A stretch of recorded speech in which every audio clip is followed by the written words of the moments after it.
Hey guys, thanks for joining us on Embrace Heart today. And before I get started, I just want to thank the guys at Embrace Heart for giving me the opportunity to come in and speak to you and share my heart with you today. So let's get started. Oftentimes in life, we can let the people around us hurt us, whether it's intentional or not. And if we're not careful, we can let that hurt turn into anger. And if we don't get rid of that anger, it can turn into bitterness. And if we don't get rid of the bitterness, it can turn into unforgiveness. The thing about unforgiveness is that it hinders us from moving forward in any aspect of life because we're so busy focusing on what happened and how people hurt us and what they did to us that we really can't focus on what God's doing and where He's taking us and how He's going to use us. And that's what we're going to talk about today. If you're taking notes, go ahead and write this down. How to forgive a killer. That sounds harsh, right?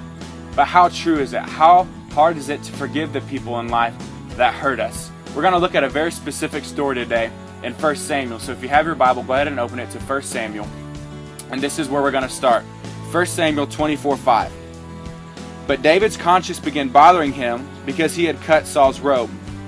The Lord knows I should not have done that to the Lord my king, he said to his men. The Lord forbid that I should do this to the Lord my king and attack the Lord's anointed one. For the Lord himself has chosen him. So David restrained his men and did not let them kill Saul. So the first thing I got out of this story is David and Saul had history. The people that are closest to you and mean the most to you in life are going to be the people that hurt you the most. And I know that sounds hard, but this is why. Because oftentimes we expect the most out of the people that we're closest to. Saul and David go back a long ways. If you look at their relationship, they first met up and hooked up when David killed Goliath. And after that moment, if you read the story, it says that Saul took David in. He took him back to his kingdom. He took him back to his palace, and he made him a son. Not only did he become a son, but he became a best friend to Saul's son. And not only that, he also won the hand of Saul's daughter in marriage. They were family. They were close. If you continue reading this story, in verse 11, David calls Saul his father. They had history. They had relationship. Oftentimes in life, the people that hurt you are going to be the people that are the closest to you. Why? Because you're invested with them. Because you spend time with them. Because you pour out your heart to them. How do you think David felt? At this part in our story, Saul had tried to kill David 12 times already. At one point, he tried to poison his drink. He threw a spear at him. He sent him out against all odds to fight the Philistines. Things were rough. But how do you think David felt deep down inside? He had given his life for him. He was a commander in the army. He was best friends with Saul's son. He was marrying his daughter. How do you think that felt?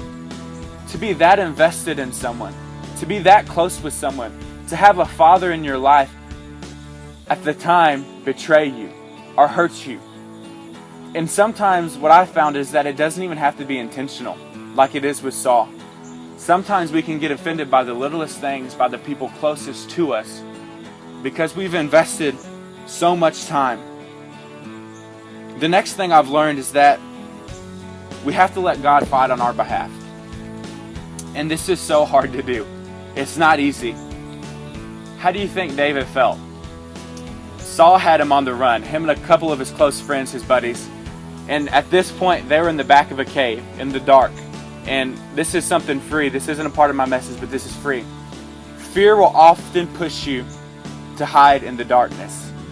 Hopefully they'll touch on that later in a different message, but that's free. Fear will often have you hiding in the darkness. But at this point, David was hiding from Saul, and Saul was chasing him across the countryside. And so they're hiding in the back, and Saul's looking for him, and Saul is trying to get out of the sunlight. It's hot outside. He's trying to get in the shade. He's trying to cool down. He comes and he props up on this rock.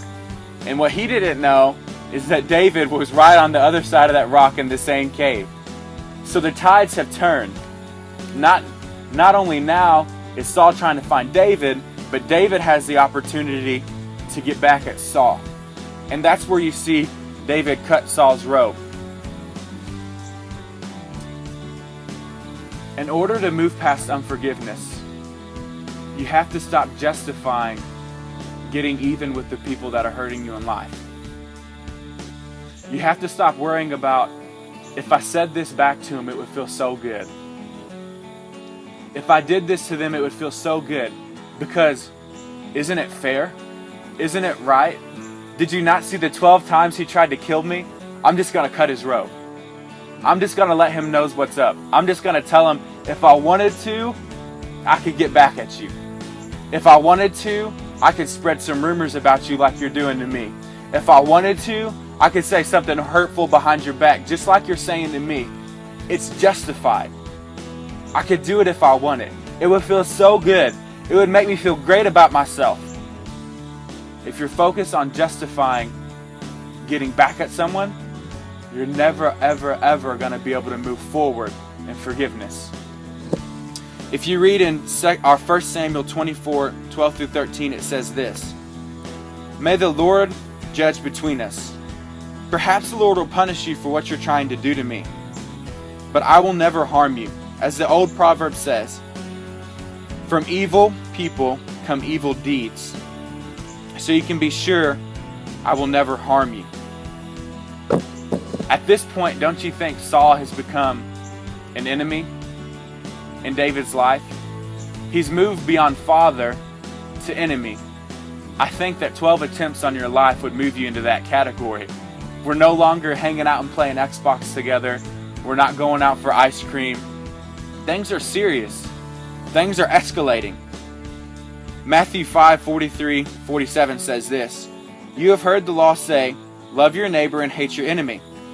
But I say, pray for those who persecute you. What are the things in your life that are moving people from friends to enemies?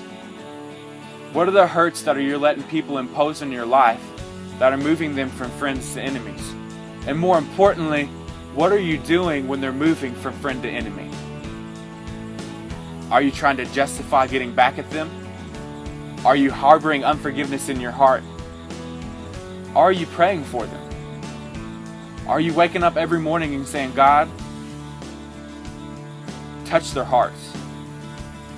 God, I don't understand what's going on. I don't see what they see, but obviously they need you. God, touch them today. God, give them strength. God, heal their heart. God, I know they're hurting. They need you. Give them strength. God, give me opportunities to reach out to them. God, when I see them walking into my cave, give me strength, God. Give me wisdom. Give me the power to love them, God, when they're obviously not loving me. You have to pray for those that are persecuting you. And that moves us to our next thing. You have to forgive, but you have to protect. I like to call this the repeat offender. You can't let people continually hurt you.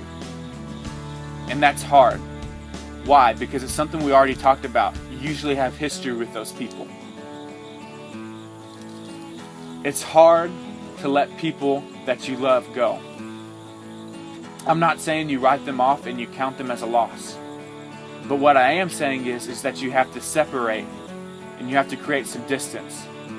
Because what happens is if you continue to let people hurt you, you're going to continually have more and more opportunities to walk in unforgiveness. It says this in 1 Samuel 24:22.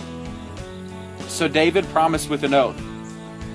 Saul went home, but David and his men went back to his stronghold. You see, after all the dust settled, after David forgave Saul, Saul looked across the valley and said this to David: David, come home with me. I'm sorry. It won't happen again. I promise. This was the last time. I'm not going to try to hurt you again. But if you read the story, every time Saul tried to kill David and it didn't work, he said the same thing. I'm sorry. I won't do it again. I promise this was the last time. So something clicked with David. Saul, I forgive you, but I'm not coming back. Sometimes in life you have to be honest with yourself. I forgive you and I love you, but things aren't going to be the same. We can't be best buds anymore. I can't date you anymore. We can't go hang out anymore. I'm going to love you and I'll be there if you ever need anything, but things can't be the way they were. You're hurting me. I don't like the positions you're putting me in. I don't like the way it makes me feel when you go out and say things about me. I don't like the way it feels when I know you're texting 3 other guys and you call me your one and only. I don't like the way that makes me feel. So I forgive you, but some things are going to have to change. We can't go back to the way things were. You can't let repeat offenders destroy your life. Like I said earlier, the only way to forgive someone is you have to pray for them. You have to let God begin to take that hurt from your heart. You see, God says, cast all your cares on me because I'm more than enough for you. When you're walking through life and you're saying, God, I don't know how I'm going to forgive this person. I don't know how I'm going to forget this. Cast it on Him because He's more than enough. God, you don't understand how they hurt me. God, you don't understand what they said to me. No, but cast it on Him because He is more than enough. If you can begin to do these things, I'm not saying you're going to be perfect. I'm not saying you're going to be able to forgive them instantly. But what I can promise is you're going to be able to identify it quicker. You're going to be able to see things in a different light. And maybe, just maybe, you can let it go and walk forward in the new things in Christ. Thanks again for joining us today on Embrace Heart. And I hope you got something today. Remember, wherever you go, whatever you do, and whoever you see, embrace the heart.